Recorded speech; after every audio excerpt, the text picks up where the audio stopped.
Mind technique আর classical system কোনো সংঘাত নেই। ফান্ডামেন্টালস অফ মাইন্ড টেকনিকটাই আমাদের জানতে হবে। ফান্ডামেন্টালস মানে বেসিক ব্যাপারটা কি কি করি আমরা।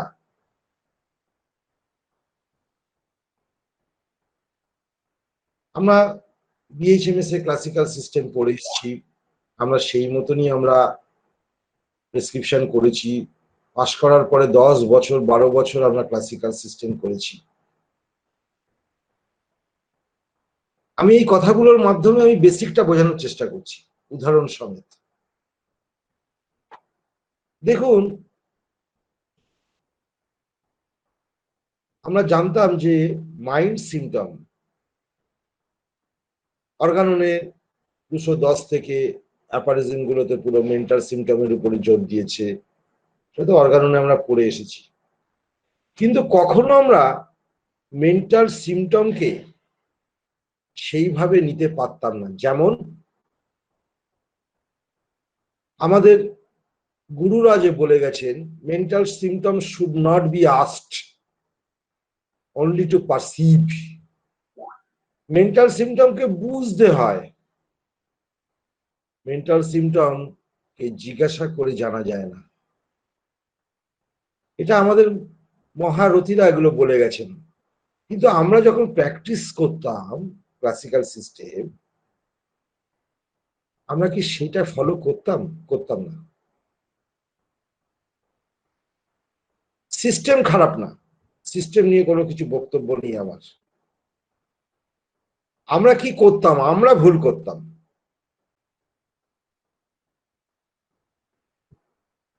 কোনো একটা মেয়ে যদি আমাকে ভালোবাসে, আমি তাকে কি জিজ্ঞাসা করব তুমি কি আমায় ভালোবাসো? সে বলবে হ্যাঁ অথবা না।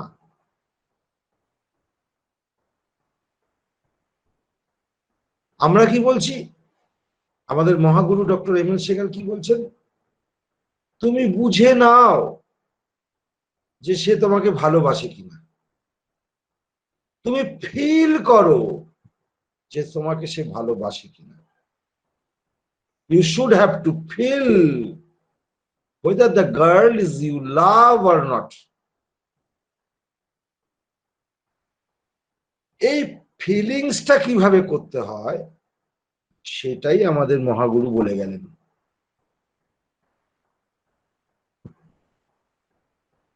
এবারে অনেকে প্রশ্ন করবে যে স্যার তাহলে ফিজিক্যাল সিমটম গুলোর কোনো প্রয়োজন নেই? আবার বলছি, ফিজিক্যাল সিমটম গুলোর অবশ্যই প্রয়োজন আছে। কিভাবে? এই যে মনের অবস্থা, আমরা কিন্তু মেন্টাল সিমটম নিই না, আমরা মেন্টাল স্টেট নিই মাইন্ড টেকনিকে। What is mental state? Mental state হচ্ছে মনের অবস্থা due to the present situation, অথবা মনের অবস্থা বর্তমান অবস্থা থেকে সৃষ্ট। এই মনের মেন্টাল সিমটম নয়, মেন্টাল সিচুয়েশন, অবস্থা। এই মনের অবস্থাটাকেই আমরা নিরূপণ করার চেষ্টা করি পেশেন্টের মধ্যে থেকে। কিভাবে করি? সাপোজ একটা পেশেন্ট এসছে, আজকে সকালেই আমার কাছে পেশেন্টটা এসছে। একটা মেয়ে খুব রোগা, ভীষণ রোগা, 26 বছরের বয়স, তার ওজন হচ্ছে 22 কেজি।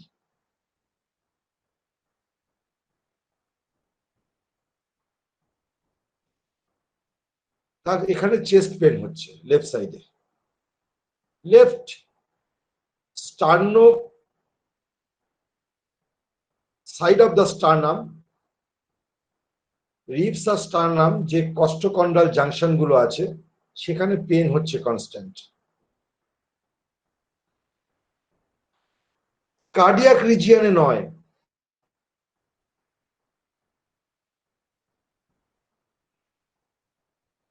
এটা তো একটা ডিজিজ সিমটম। এটা কোনো মনের অবস্থা নয়। পেশেন্ট সিম্পল বলছে আমার এখানটা ব্যথা হচ্ছে, কখনোই এটা মনের অবস্থা নয়, এটা ফিজিক্যাল সিমটম। আমরা যদি ক্লাসিক্যাল করতাম তাহলে বুকের ব্যথাটা কিসে বাড়ছে, কিসে কমছে, কখন হয়, কিভাবে থাকলে আরাম হয়, মডালিটিস, কনকমিটেন্স,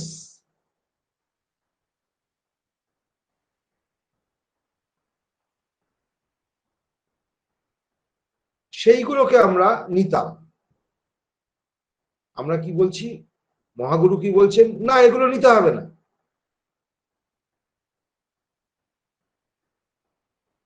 এই বুকে ব্যথাটার জন্য তার মনের রিফ্লেকশনটা কি হচ্ছে। ধরুন আপনি সুস্থ আছেন, আমি এখন সুস্থ আছি, আমার কিন্তু কোনো মনের রিফ্লেকশন এখন নেই। I am healthy, you are healthy, কোনো মেন্টাল রিফ্লেকশন নেই, কোনো মনের অভিব্যক্তিও নেই। কিন্তু যখন আমি অসুস্থ হব তখন কিন্তু যে রোগটা হবে আমার, যে ধরুন হাতে ব্যথা হচ্ছে, আমার এই হাতে ব্যথার জন্য আমার মনের একটা বিকৃতি দেখা দেবে। হয়তো আমি কাঁদবো, হয়তো আমি চেঁচাবো, হয়তো আমি বলবো যে এই ব্যথাটার জন্য আমি বাড়ির কাজ করতে পারছি না, সন্তানদের দেখবে কে, ওদের খাওয়া দাওয়ার ব্যবস্থা কে করবে, স্বামী অফিসে যায় তার রান্না করে দিতে হবে, আমি ছাড়া কে করে দেবে, ডাক্তারবাবু আমার তো একটা কাজের লোক রাখার পয়সা নেই যে আমি একটা কাজের লোক রেখে করব। দেখুন রোগ থেকে সরে গেল, কিন্তু এই রোগের জন্য এটসেট্রা এটসেট্রা অনেক রকম কথা বলতে শুরু করলো, রোগের বাইরে চলে গেল সে। মহাগুরু বললেন ওই বাইরের গুলো নিন, this is her mental state.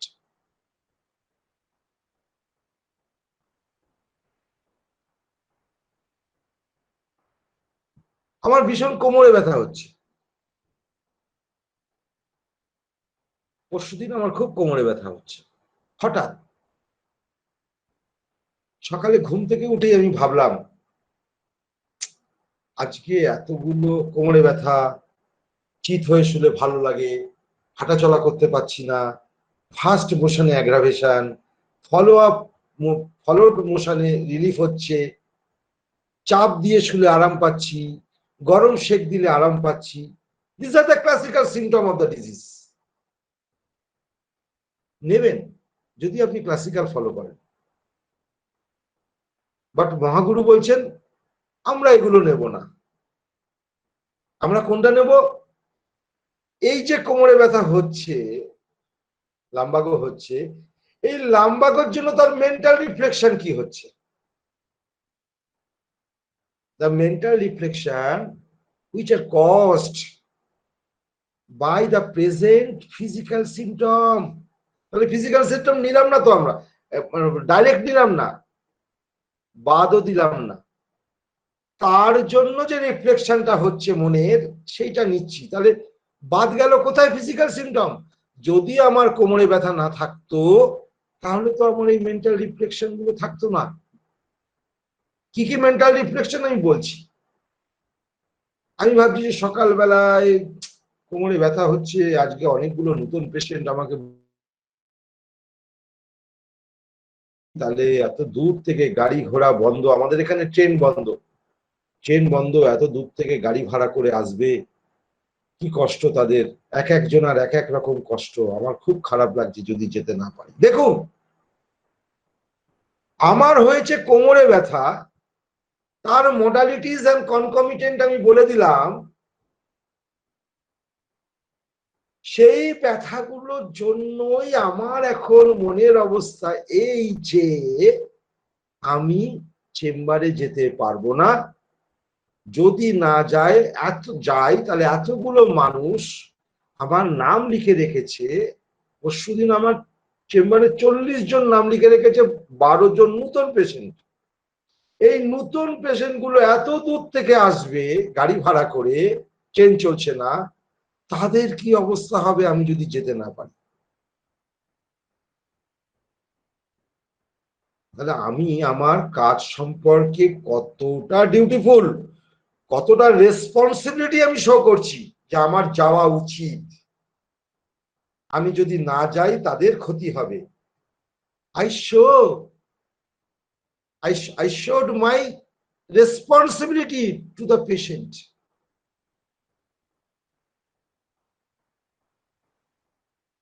অথবা আমাকে এখন তাড়াতাড়ি সারাতে হবে, 1 ঘন্টার মধ্যে আমার কোমরে ব্যথা কমাতে হবে, এইটাই আমার মনের ভাব। আমি কি চাইছি?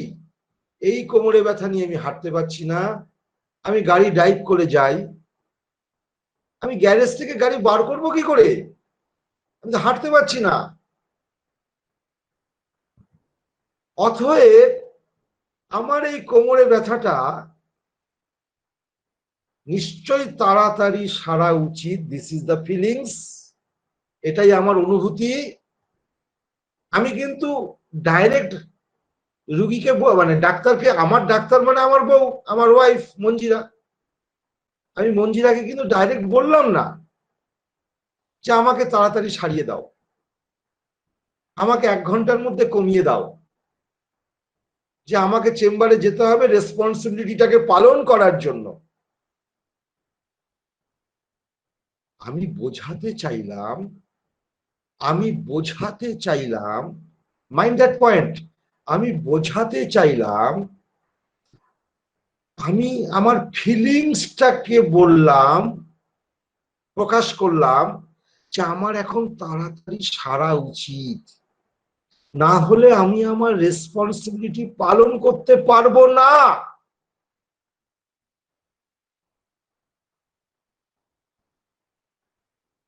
ডাইরেক্ট বলিনি আমি যে মেয়েটাকে আমি ভালোবাসি, আমি ডাইরেক্ট বলিনি। তার হাব ভাব দেখে, তার চাল চলন দেখে, তার আমার প্রতি তাকানো দৃষ্টিভঙ্গি দেখে, চোখের ইশারায় আমরা বুঝে নিলাম যে ওই মেয়েটা আমাকে ভালোবাসে। আমি শুধু মঞ্জিরাকে বলেছি যে আমার আজকে চেম্বারে যেতেই হবে, এতগুলো রুগী ফেরত যাবে, আমার ভালো লাগছে না। মঞ্জিরা আমায় জিজ্ঞাসা করলো, তুমি যদি চেম্বারে না যাও তাহলে তোমার আর্থিক লস হবে, তাই তো? এইবারে প্রশ্ন করলো বাবাকে, কেন রুগী বলছে কথাটা, কখন বলছে রুগী কথাটা, কেন কিভাবে বলছে রুগী কথাটা? এমএল সেগাল তাই বললেন, ডক্টর আমাদের মহাগুরু তাই বললেন, রুগী যখন কোনো মনের ভাব প্রকাশ করছে, why, when, what, how, কেন বলছে, কিভাবে বলছে, কখন বলছে, কি বলছে, হোয়াট।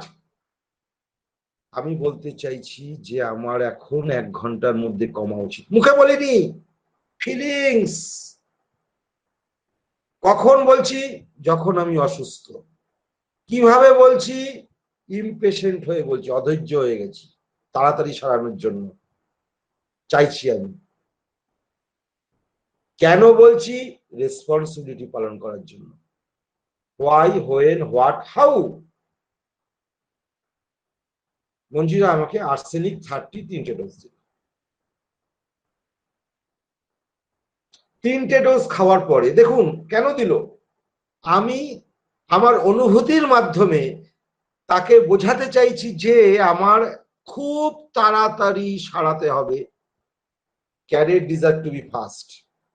মঞ্জিরা আমাকে ক্যারি করুক যেন তাড়াতাড়ি আমি সারি। মঞ্জিরার দ্বারা আমি বাহিত হতে চাইছি তাড়াতাড়ি। কেন? Why? Responsibility takes to seriously, দুটো রুব্রিক্স দিয়ে দাও, রেসপন্সিবিলিটিটাকে পালন করার জন্য। মঞ্জিরা আমাকে জিজ্ঞাসা করলো, এইবারে প্রশ্ন। আশিক বলছিল না স্যার বেশি প্রশ্ন করে না, আমি এখন প্রশ্ন করি না, কিন্তু আগে তো করতাম। আপনাদেরও দেখবেন করতে করতে করতে করতে প্রশ্ন করার পরিমাণ দেখবেন কমে যাবে, আপনি ফিল করতে শুরু করে দেবেন। আপনার যত থার্ড আই, অন্তর্দৃষ্টির পাওয়ার বাড়াতে পারবেন। কিভাবে বাড়াবেন? অধ্যাবসায়, পড়াশোনা ছাড়া হবে না। সেমিনার্স, গুরুদের কথা, আমরা সবাই টিচার্স, আমরা সবাই স্টুডেন্ট, সবার কথা শুনতে হবে। কল্যাণসুর গুরু আর সবাই গরু তা নয়, সবাই গুরু। স্টিল নাও আজকে 22-23 বছর ধরে এই সিস্টেম করছি আমি, এখনো মনে করি আমি ছাত্র, আমি কিন্তু এখনো গুরু হতে পারিনি। এখনো আমাকে সারাদিনে 8 ঘন্টা পড়তে হয়।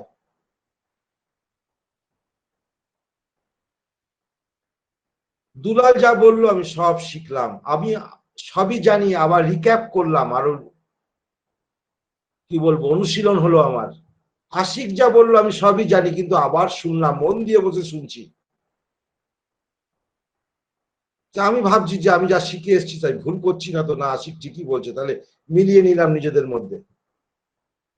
ক্রমাগত প্রচেষ্টা চালিয়ে যেতে হবে শেখার জন্য। সবাই আমাদের শিক্ষক। আমি মনে করি যতদিন বাঁচবো ততদিন আমি স্টুডেন্ট। এইটা মনে রাখুন, তাহলে দেখবেন আপনার মনের খিদে বাড়বে। যাক, মঞ্জিরা আমাকে বললো যে তুমি কি টাকা আর্থিক লস করবে বলে তুমি ভাবছো, শুধু একটা প্রশ্ন করেছি। আমি বললাম পেশেন্ট আজকে না আসলে কালকে আসবে, অথবা আর্থিক লস নিয়ে আমি চিন্তা করছি না। 40টা পেশেন্টের জন্য আমার 80,000 টাকা আজকে ইনকাম হবে, আজকে না হলে কালকে হবে। But I do not bother about the money problem. I am bothering now about the responsibility. Arsenic album 30 3টে ডোজ, দুটো রুবলিক্স দিয়ে দাও দুলাল, হয়তো দিয়েছো, আর একটা ক্যারেট ডিজার তুমি ফার্স্ট দিয়ে দাও। 3টে ডোজ খেলাম 15 মিনিট অন্তর অন্তর। 1 ঘন্টা পরে আমি বললাম যে ওষুধ হয়েছে ऐसा দারুণ। আমি চেম্বারে গেলাম, চেম্বার করে বাড়ি ফিরলাম। বিকেল 4টের সময় যখন বাড়ি ফিরেছি, তখন মঞ্জিরা জিজ্ঞাসা করছে কোমরে ব্যথা কেমন আছে। আমি বললাম বিলকুল বিন্দাস। মহাগুরু কি বললেন, ফিজিক্যাল সিমটমের জন্য আমার মনের যে রিফ্লেকশন হচ্ছে, সেই রিফ্লেকশনটাই হচ্ছে আমার বর্তমানের মনের অবস্থা, দ্যাট ইজ মেন্টাল স্টেট। এই বর্তমান মনের অবস্থাটাকে কিভাবে আমরা পাবো? 4টে প্রশ্ন করব। রুগী কোমরে ব্যথা বলছে, কেন বলছে? রুগী কোমরের ব্যথার কথা কখন বলছে?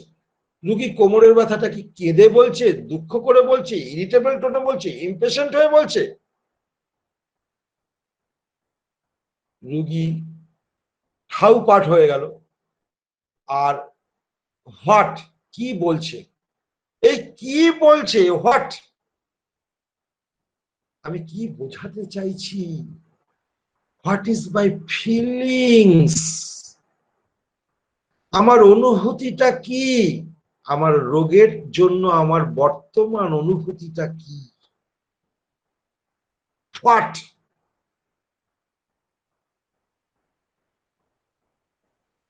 তাহলে মডালিটিস দরকার হলো না, কনকমিটেন্স দরকার হলো না, হিট কোল্ড রিলেশন দরকার হলো না, রেডিয়েশন কোথায়, লোকালাইজেশন সিমটমের কোনো দরকার হলো না।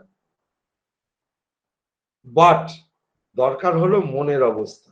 আবার বলি, এই মনের অবস্থাটা কিন্তু ওই ফিজিক্যাল সিমটম গুলো না থাকলে কিন্তু এই মনের অবস্থা তৈরি হতো না।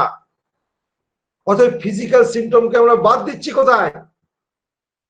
আমরা তো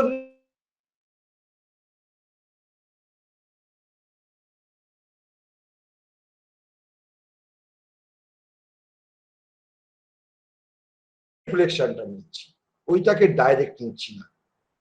কোনো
যেখানে দেখছি রিবাউন্ড টেন্ডারনেস হচ্ছে অ্যাপেন্ডিকুলার লাম্পে, সার্জারিতে পড়ে এসেছি, refer to the surgeon.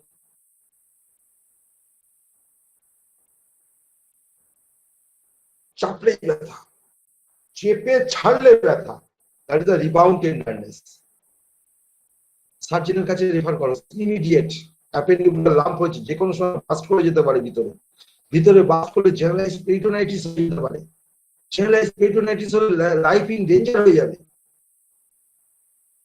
Patient appendicular lump নিয়ে আমার কাছে এসেছে, ওই জায়গাটা চেপে ধরে বসে আছে। Physical symptom appendicular lump, appendicular pain, heart প্রেসারে চুপচাপ দিয়ে বসে আছে, ব্রাইনিয়া। মাইন্ড টেকনিকে নয়, ক্লাসিক্যালি দিস ইজ ব্রাইনিয়া। হার্ট প্রেসারে চুপ করে নড়াচড়া করছে না, চুপ করে কোয়াইট আর স্টিল হয়ে বসে আছে, ব্রাইনিয়া।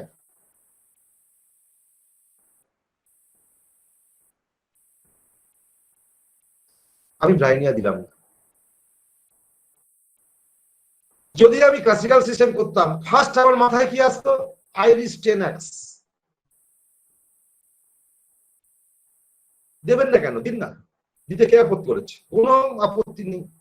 আপনি আইরিস টেনাক্স দিন, না কাজ হলে ব্রাইনিয়া দিন। আপনি যদি ক্লাসিক্যাল ফলো করেন তাই দেবেন।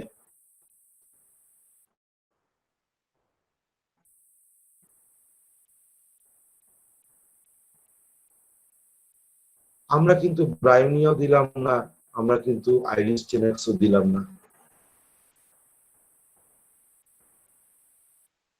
অ্যাপেন্ডিকুলার পেন, ফিজিক্যাল সিম্পটম, তার জন্য পেশেন্ট কি করছে, কিভাবে কথা বলছে, কি চাইছে, কেন চাইছে, হোয়াই, হোয়েন, হাউ, হোয়াট। পেশেন্টকে প্রশ্ন করলাম তোমার কি কষ্ট হচ্ছে, মুখে কোনো কথা বললো না, চুপ করে বসে আছে, ওইখানে হাতটা দিয়ে প্রেশার দিয়ে। তোমার কি খুব কষ্ট হচ্ছে, মাথাও নাড়াচ্ছে না। কেন নাড়াচ্ছে না? least motion of the body will aggravate his pain, will aggravate his pain. Least motion যদি হয়, মাথা নাড়ালেও তো বডির মোশন হবে, কথা বললেও তো বডির মোশন হবে, সেই লিস্ট মোশনে পেন হতে পারে, এই ভয়ে সে মোশন করছে না।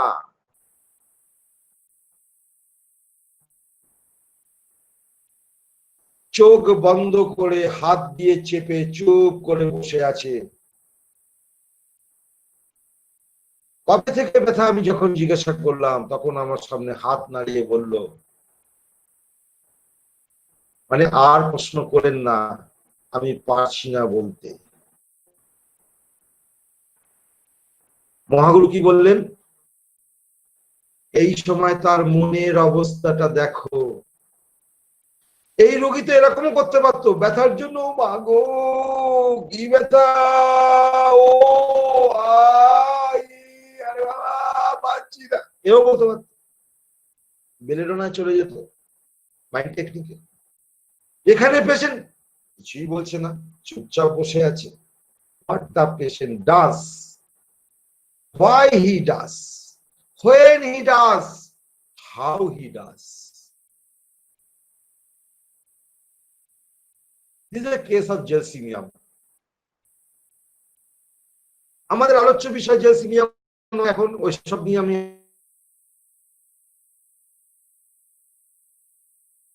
আমি দুলালরা অনেক রুব্রিক পড়িয়েছে, আমি এত রুব্রিক জানি না, আমি ইনডিফারেন্ট,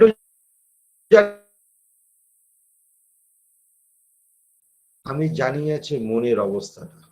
বাট এই মনের অবস্থা নিরূপণ করার পরে আপনি রেপার্টরিতে রুব্রিক সাজাবেন। দুলাল বলছিল না, what is the rubric? Rubric কাকে বলে? রুব্রিক আছে রুগীর কথার রেপার্টোরিয়াল ভাষা। আমার ব্যথা হচ্ছে, আই হ্যাভ পেন।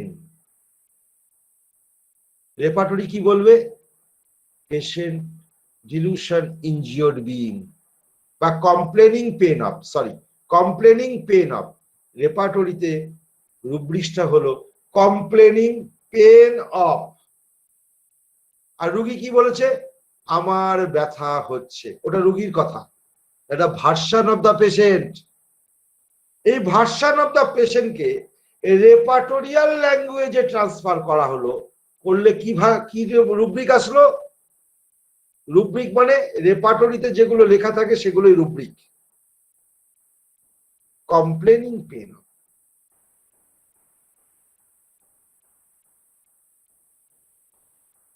মাইন্ড টেকনিকে আশিক ফার্স্ট অ্যাকশন সেকেন্ড অ্যাকশন বুঝিয়েছে।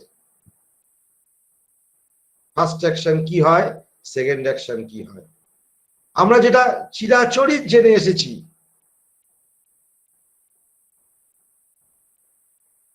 ফার্স্ট অ্যাগ্রাভেশন দেন অ্যামিলিওরেশন। প্রথমে রোগ বৃদ্ধি হবে, তারপরে রোগ কমবে। আর আমাদের মহাগুরু কি বললেন? না, আমাদের ক্ষেত্রে তা হবে না। আমাদের ক্ষেত্রে ফার্স্ট অ্যামিলিওরেশন দেন অ্যাগ্রাভেশন, উল্টো। ক্লাসিক্যালে আগে বাড়ে তারপরে কমে, আর আমাদের সিস্টেমে আগে কমে তারপরে বাড়ে। আবার মহাগুরু কি বললেন? ফার্স্ট অ্যাকশনে স্ন্যাপশট রিলিফ হবে, শর্ট শর্ট কুইক রিলিফ। আবার তিনটে ওয়ার্ড ইউজ করছি, শর্ট শর্ট কুইক রিলিফ। ওষুধ খাওয়ার জিভে পড়ার সেকেন্ডের মধ্যে পেশেন্ট বলবে আমি ভালো আছি। উল্টো হলো ক্লাসিক্যালের থেকে, ফার্স্ট অ্যামিলিওরেশন হলো। কিন্তু এই ভালো থাকাটা বেশিক্ষণ থাকবে না। মহাগুরু বললেন মাইন্ড টেকনিকের basic fundamentals, a fast action is an amelioration. It will not be stay for more than 30 seconds or 1 day বা few hours। এই ভালো থাকাটা কিন্তু বেশিক্ষণ থাকবে না, খুব তাড়াতাড়ি চলে যাবে। ওই জন্য কি বললো? শর্ট শার্প কুইক, খুব দ্রুত আরাম হবে। কিছুক্ষণ বাদে, কতক্ষণ বাদে বলা যাবে না, কিছুক্ষণ বাদে আবার পুরনো লক্ষণ ফিরে আসবে একইভাবে। This is the second action. First amelioration then aggravation. Aggravation means কোনটার অ্যাগ্রাভেশন? যে আরাম হয়েছিল সেটা বাড়বে, মানে কষ্টটা বাড়বে, আরামের বিপরীতে যাবে। যে লক্ষণগুলো নিয়ে এসেছে সেই লক্ষণটাই, জেলসিনিয়ামের পেশেন্টও তাই হয়েছে। পেশেন্টকে ওষুধ খাইয়েছি, পেশেন্ট ওষুধ খেয়ে বাইরে বসে বললো আমি একটু ভালো লাগছে না। ঠিক আধা ঘন্টা বাদে পেশেন্ট বলছে আবার ব্যথা হচ্ছে, ডাক্তারবাবু আবার ব্যথা হচ্ছে। আবার চুপ করে বসে থাকলো। ওয়েট, এই সেকেন্ড অ্যাকশন অফ দ্য ড্রাগও আস্তে আস্তে চলে যাবে। No medicine, no medicine, only placebo.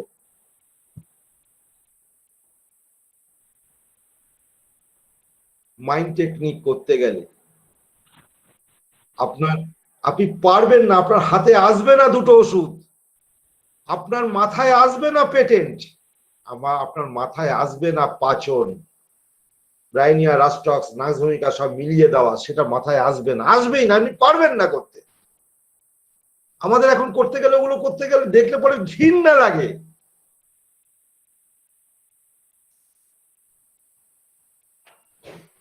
আমরা তো সেই তো সিমিলিয়া সিমিলিবাস কিউরেন্টার করছি, single medicine single dose.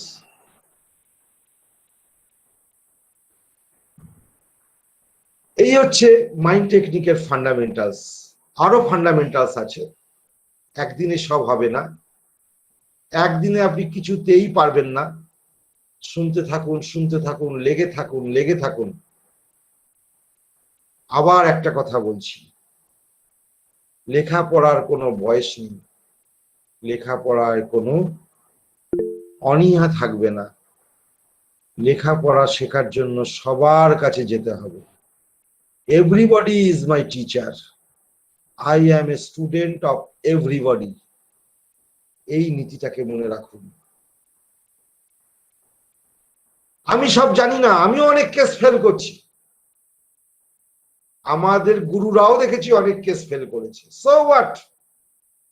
Homeopathy এমন একটা সিস্টেম যেখানে আপনি প্রতি মুহূর্তে ব্যর্থ হবেন।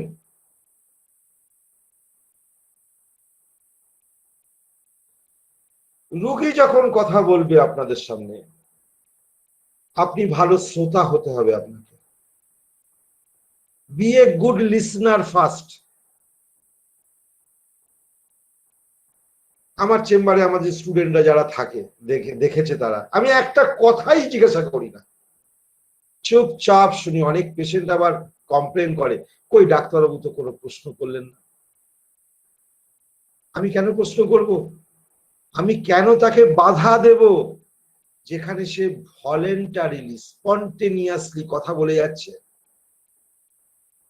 ওই কথার মধ্যে থেকে তার মনের অবস্থাটাকে কিন্তু আমার মাথার মধ্যে ছবি আঁকছি। আপনারা লিখতে থাকবেন, পেশেন্টের ইমোশনাল আবেগজনিত কথাগুলো লিখতে থাকবেন। এই আবেগজনিত কথাটা কি? Altered mental state. বর্তমান পরিস্থিতির জন্য বা বর্তমান পরিস্থিতি থেকে উদ্ভাবিত পরিবর্তিত মানসিক অবস্থা, এটাই হচ্ছে আমাদের basic rule of mind technique. কিরকম ব্যাপারটা স্যার? আপনাদের সামনে আমি এখন খুব ভালোভাবে কথা বলছি, আমার কিন্তু মনের কোনো পরিবর্তন হয়নি এখানে। কিন্তু যখন আমার পেটে ব্যথা হবে, তখন কি আপনাদের সাথে এইভাবে কথা বলবো? তখন আমার কথা কান্নার সুর হতে পারে, চিল্লানোর সুর হতে পারে, গালাগালির সুর হতে পারে। এই যে পরিবর্তিত রূপ আমার সুরের, আমার কল্যাণ সুরের নয়, সুরের, ভাষার সুরের, কথার সুরের, এই যে পরিবর্তিত রূপ, these are the altered mental state. আমি অনেকদিন আগের কথা বলি, একটা বাচ্চা এসছে কাট ইঞ্জুরি নিয়ে, পা কেটে গেছে। তা আমি স্টিচ করি, এখন আর সময় পাই না করার, আগে আমি স্টিচ করতাম। আমার কাছে স্টিচের সবকিছু জিনিস আছে, হোমিওপ্যাথিক ওষুধ দিয়ে, নো অ্যালোপ্যাথিক মেডিসিন। ফরসেপ টরসেপ আমার সব ছিল, আমি প্রতিটা কাটা ছেঁড়ায় আমি স্টিচ করতাম। বাচ্চাটার বয়স 5 বছর, বাবা মা নিয়ে এসছে ফুটবল খেলতে গেলে, মাঠে খেলছিল, খেলতে খেলতে কোনো ইটে গুঁতো লেগেছে, পায়ের কাপ মাসেলে ইনসাইজড ইঞ্জুরি হয়েছিল। ধারালো কিছুতে কাটলে যেটা ইঞ্জুরিটা হয়, that is the incised injury. Sharp cutting injury হয়েছে, স্ট্যাপিসেগ্রিয়া, শার্প কাটিং ইঞ্জুরি। আমরা জানি স্ট্যাপিসেগ্রিয়া দিন না, কেন দেবেন না? আপনি পড়ে এসছেন, দেবেন না? ভুল কোথায়? 100 বার দেবেন, কোনো অপরাধ নেই। স্ট্যাপিসেগ্রিয়া 30 দিন, 200 দিন দিন, ড্রেসিং করে দিন, ক্যালেন্ডুলা দিন, দিন, অসুবিধা কি আছে? আরে পেশেন্টকে আগে বাঁচান, তারপরে নীতি নিয়ে কচকচানি করবেন। প্রোভাইডেড একটা মেডিসিন দিয়ে, 10টা মেডিসিন দিয়ে।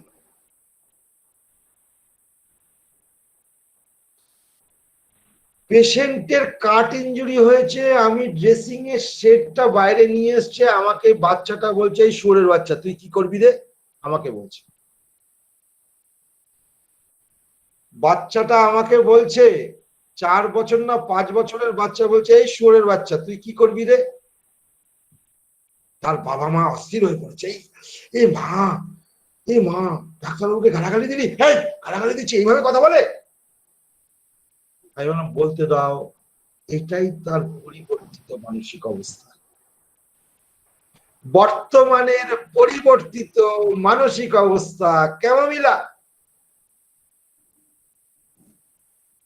আমি স্টিচ করিনি তাকে, সিম্পল ক্যালেন্ডুলা দিয়ে বাইন্ডিং করে দিয়ে গজ দিয়ে আমি ওকে ক্যামোমিলা 200 3টে ডোজ দিলাম। তাহলে কি দাঁড়ালো? দাঁড়ালো আছে কাট ইনজুরি, ফিজিক্যাল সিমটম। সেই ফিজিক্যাল সিমটমের মেন্টাল রিফ্লেকশন কি হলো? অ্যাবিউসিভ। অ্যাবিউসিভ এই টার্মটা রেপার্টরিতে আছে। Answering civil can not. এই শুয়োরের বাচ্চা, তুই আমাকে এখন কি করবি রে? তুই, আমার সাদা চুল আমাকে বলছে তুই, আমাকে গালাগালি দিচ্ছে। কখনো উত্তেজিত হবেন না, মাথা ঠান্ডা রাখতে হবে। পেশেন্ট যত গালাগালি দেবে তত আপনি ধীর স্থির হবেন, উত্তেজিত হবেন না। মনের অবস্থা তোটাই। ওকে বকবেন না, ওকে বাধা দেবেন না, বলতে দিন, বলতে দিন। আরে বাবা মাকে সামলালাম, চুপ করুন, ওকে বলতে দিন। এটাই তো ওর পরিবর্তিত মানসিক অবস্থা, altered mental state of the patient. আচ্ছা, আমরা কখনো কাট ইনজুরিতে, কাট ইনজুরি, শার্প কাটিং, বটিতে ব্লেডে কেটেছে, ভোজালিতে কেটেছে, আমরা কখনো ক্যামোমিলার কথা ভাবি? কোনোদিন ভেবেছি? আমি তো কোনোদিন যখন ক্লাসিক্যাল করতাম ভাবিনি। মহাগুরু কি বললেন? এই পরিবর্তিত মানসিক অবস্থার উপরে বেস করে যদি আপনি ওষুধ দেন তাহলে কত তাড়াতাড়ি কমতে পারে আপনি নিজে অবাক হয়ে যাবেন। আমিও তাই হয়েছিলাম প্রথমে, যখন আমি বিশ্বাস করতাম না এই সিস্টেমকে। আমি বলতাম না না, এসব বুঝলো কি? বিএইচএমএস এ অর্গানন পড়ে এসেছি, বিএইচএমএস এ ফিলোসফি পড়ে এসেছি, 12 অবজারভেশন ক্রনিক ডিজিজ পড়ে এসেছি হ্যানিম্যানের। এসব কি হচ্ছেটা কি? হোমিওপ্যাথি নিয়ে কি খেলা হচ্ছে? মনকে বুঝিয়েছিলাম একটু দেখি না, একটু ধৈর্য ধরি না, 1টা মাস দেখি, 2টো মাস দেখি, দেখি না সিস্টেমটা কিরকম, আর একটু পড়ি না, আর গুরুদের কথা শুনি না। যখন আমরা প্রয়োগ করতে শুরু করলাম, আরে miracle, so quick, so fast relief, এইভাবে তো কখনো ভাবতে পারিনি আমরা ক্লাসিক্যালে। ক্লাসিক্যাল সারে তাড়াতাড়ি সারে, কিন্তু এটা এত তাড়াতাড়ি যে আপনি অবাক হয়ে যাবেন। অতএব এই যে পরিবর্তিত মানসিক অবস্থাটাকে জানতে গেলে পেশেন্টের কথায় শুধু শুনে যেতে হবে, কোনো উত্তর দেবেন না, কোনো প্রশ্ন করবেন না। হ্যাঁ, প্রশ্ন করবেন। মঞ্জিরা আমাকে প্রশ্ন করেছে, কখন? ওর মাথায় কিন্তু আর্সেনিক ঢুকে রয়েছে। এইবারে ওটাকে রিকনফার্ম করার জন্য, কনফার্মেশন করার জন্য আমাকে প্রশ্ন করলো, তোমার অনেক টাকা লস হয়ে যাবে না চেম্বারে গেলে? আমি বললাম না না, I am not bother about money.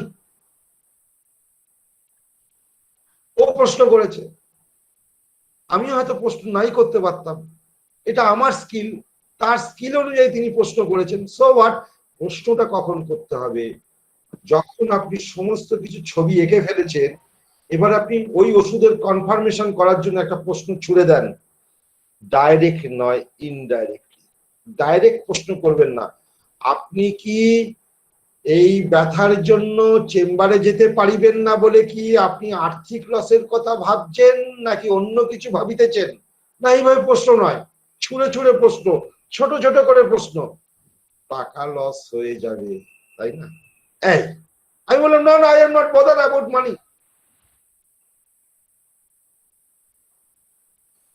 ওই জন্য মহাগুরু বললেন, feel the patient, feel the medicine কিন্তু কখনো বলেনি। রোগীকে অনুভব করো, অনুভব করো, ফিল করুন।